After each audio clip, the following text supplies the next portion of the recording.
नमस्कार दोस्तों, मेरा नाम है मनीष कुमार सिंह और स्वागत है आपका फिर से 4 PM महाराष्ट्र पे।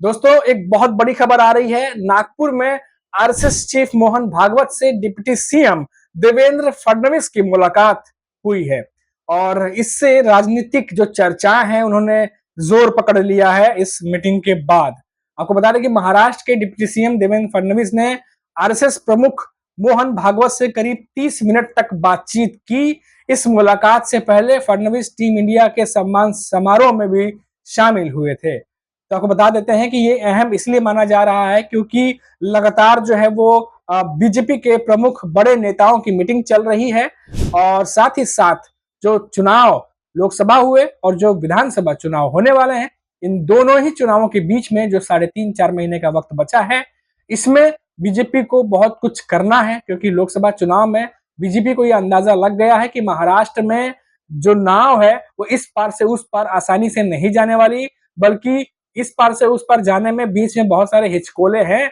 जो उन्हें हिचकोलों को खाना पड़ेगा और साथ ही साथ एनडीए गठबंधन इन हिचकोलों के इन वेव्स को और ज्यादा बढ़ाने का काम कर रहे हैं। और महाराष्ट्र के उप मुख्यमंत्री देवेंद्र फडणवीस ने इसी सिलसिले में नागपुर में आरएसएस के जो प्रमुख हैं मोहन भागवत से मुलाकात की और सूत्रों ने बताया कि फडणवीस शाम को मुंबई से यहाँ पहुंचे और राष्ट्रीय स्वयंसेवक संघ मुख्यालय गए, जहां उन्होंने मोहन भागवत से मुलाकात की। हालांकि देवेंद्र फडणवीस और मोहन भागवत के बीच बैठक में क्या बातचीत हुई है, इसका अभी तक पता नहीं चल सका है।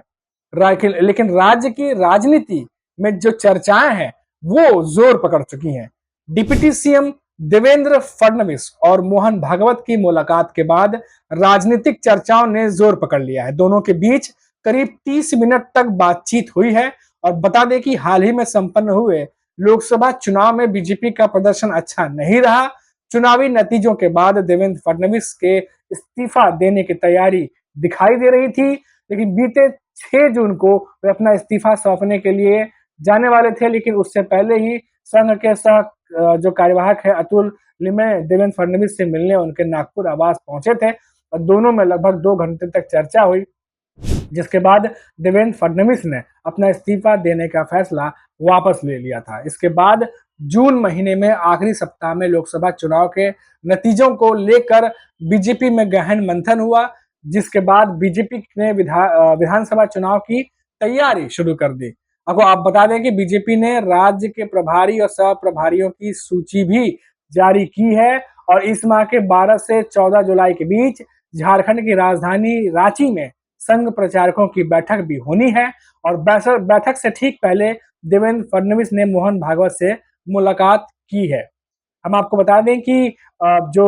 मोहन भागवत से मुलाकात से पहले डिप्टी सीएम भी जो देवेंद्र फडणवीस है वो भी T20 वर्ल्ड कप विजेता खिलाड़ियों के सम्मान समारोह में भी शामिल हुए थे और उसके बाद ये पहुंचे हैं नागपुर, जहां इनकी मुलाकात हुई है। और इस मुलाकात में काफी कोशिशों के बाद भी पता नहीं चल पाया है हालांकि कि दोनों के बीच किस बात को लेकर के जो है चर्चा हुई आधे घंटे तक, लेकिन इतना जरूर एक अंदाजा लगाया जा सकता है कि अभी भी लोकसभा चुनाव खत्म हुए हैं और विधानसभा चुनाव सर पर है। ऐसे में चुनावों को लेकर के भी चर्चा हुई होगी क्योंकि हमने देखा कि बीच में कुछ आरएसएस के लोग नाराज भी चल रहे थे और बीजेपी के खिलाफ भी कई बार जो ऑर्गेनाइजर उसमें लिखा गया।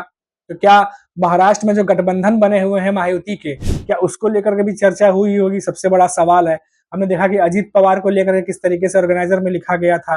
तो क्या इस पहलू पर भी चर्चा हुई होगी, ये भी एक सवाल है। और साथ ही साथ जो कमियां रह गई लोकसभा चुनाव में जिसे बीजेपी अच्छी तरह समझ रही है, क्या उन पर काम करने को लेकर के और विधानसभा चुनाव में परफॉर्मेंस कैसे सुधारा जाए, क्या इस बारे में भी चर्चा हुई होगी। कई सारी ऐसी बातें हैं जो चर्चा का विषय बन सकती हैं। हालांकि अभी तक फिलहाल सामने नहीं आया है कि दोनों के बीच में आखिर चर्चा हुई क्या है। लेकिन अगर हम बात करें महायुति सरकार की, चाहे वो एकनाथ शिंदे की शिवसेना हो, अजीत पवार की एनसीपी हो या फिर देवेंद्र फडणवीस खुद बीजेपी के क्यों ना हो, तीनों की तरफ से जो महायुति की गठबंधन सरकार चल रही है उनकी कोशिश ये है कि ज्यादा से ज्यादा लोगों तक, किसानों तक, अब चाहे टीम इंडिया को ही लेके बात कर लीजिए, उनको भी इनाम का अनाउंसमेंट तक, हर एक तरह से कोशिश की जा रही है कि जनता का दिल जो है वो जीता जाए। और इसी कड़ी को आगे बढ़ाते हुए डिप्टी सीएम फडणवीस ने एक और जो है वो बात सामने आई है कि महाराष्ट्र में जो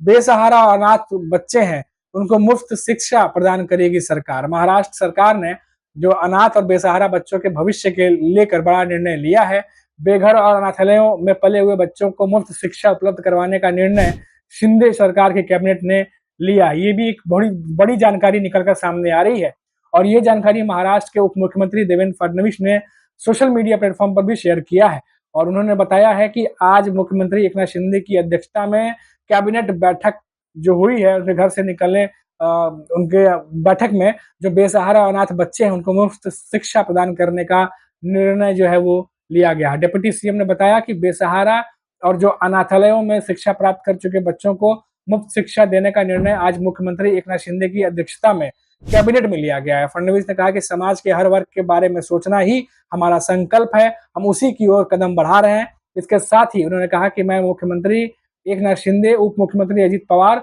और मंत्रिमंडल के सभी सदस्यों का हृदय से आभारी हूँ।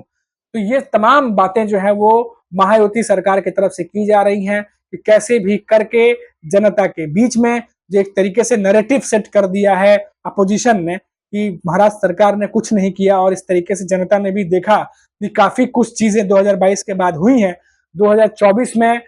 उसका एक रिजल्ट जो है लोकसभा चुनाव में देखने को मिला। हर पहलू को जो है समझा एनडीए गठबंधन ने, वही एनडीए गठबंधन ने, दोनों ही गठबंधन जो है फूक फूक कर भाप भाप कर कदम उठा रही हैं क्योंकि उन्हें पता है कि महाराष्ट्र की जनता अगर उन्हें थोड़ा भी ये बात पसंद नहीं आई कि सरकार काम नहीं कर रही है, वो तुरंत सरकार बदल सकती है। और लोकसभा चुनाव में जिस तरीके से